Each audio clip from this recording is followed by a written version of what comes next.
ಆಚಿ ಮಸಾಲ. ಎಂತ ಅಡಿಗೆಯ ರುಚಿಯಾಗೋ ರಹಸ್ಯವು 20 ರೂಪಾಯಿ.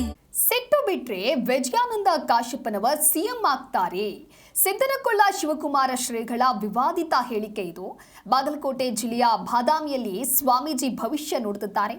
ಕಾಶ್ಯಪ್ಪನವರ ಹಣೆ ಬರಹದಲ್ಲಿ ಪ್ರಭಾವಿ ಯೋಗ ಇದೆ. ನಕಾರಾತ್ಮಕ ಕಾಮೆಂಟ್ ಮಾಡುವವರಿಗೆ ಸ್ವಾಮೀಜಿ ಈ ರೀತಿಯಾಗಿ ತರಾಟೆ ತೆಗೆದುಕೊಂಡಿದ್ದಾರೆ. ನಾವು ಬಕೆಟ್ ಹಿಡಿದ್ರೂ ಭಕ್ತ ಬೆಳೆಯಲೆಂದು ಹಿಡಿಯುತ್ತೇವೆ, ಯಾವುದೇ ಖಾತೆ ಕೊಟ್ಟರೂ ಕೂಡ ಅವರು ನಿಭಾಯಿಸಿಕೊಂಡು ಹೋಗ್ತಾರೆ ಅಂತ ಶ್ರೀಗಳು ಈ ರೀತಿಯಾಗಿ ಭವಿಷ್ಯ ನುಡಿದಿದ್ದಾರೆ. ಸಿಟ್ಟು ಬಿಟ್ರೆ ಸಿಎಂ ಮಗ ನೀವು ಹೇಳ್ತೀನಿ ಅವನ್ನ. ಸಿಟ್ಟು ಬಿಟ್ರೆ ಗ್ಯಾರಂಟಿ ಅವಕಾಶ ಐತೆ ಅವ್ಗೆ. ಆದ್ರೆ ಏನಪ್ಪ, ನಾವೇನಂತೀವಿ, ಈ ಒಂದು ರಾಜಕೀಯ ರಂಗದೊಳಗೆ ನಾವು ಯಾವುದೇ ರೀತಿ ಸ್ಟೇಟ್ಮೆಂಟ್ ಕೊಡಬಾರ್ದು. ಆದ್ರೆ ಅವ್ನು ಸಿಟ್ಟು ಬಿಡಲಿ ಅನ್ನೋದಕ್ಕಾರ ಹೇಳ್ತೀವಿ ಕಡೆಗೆ. ಸಿಟ್ಟು ಬಿಡಲಿ, ಸಿಟ್ಟು ಆಳಂದ್ರೆ ಅವಕಾಶಗಳು ಅದಾವ, ಇಲ್ಲ ಅನ್ನಂಗಿಲ್ಲ. ಅವ್ನು ದೊಡ್ಡ ಪ್ರಭಾವಿ ಯೋಗ ಐತೆ. ಅವ್ನು ಪ್ರಭಾವಿ ನಾಯಕ.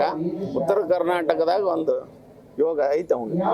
ಅದಕ್ಕೆಲ್ಲ ನಮ್ಮ ಮಹೇಶ್ ಹೊಸಗೌಡ್ರು ಅಂತಾರು ಸಾಥ್ ಕೊಡ್ತಾರ ಅವ್ನು. ಆಮೇಲೆ ಇನ್ನೊಂದು ವಿಶೇಷ ಅಂದ್ರೆ 2023ರಲ್ಲಿ ಅವ ಮಠಕ್ಕೆ 2ನೇ ಸರಿ ಬಂದಾಗ ನಾವು ಹೇಳಿದ್ವಿ. 1ನೇ ಸರಿ ಬಂದಾಗ MLA ಹಾಕಿ ಅಂದಿದ್ವಿ. ಅವಾಗ ಆದ 2ನೇ ಸರಿ ಬಂದ 2023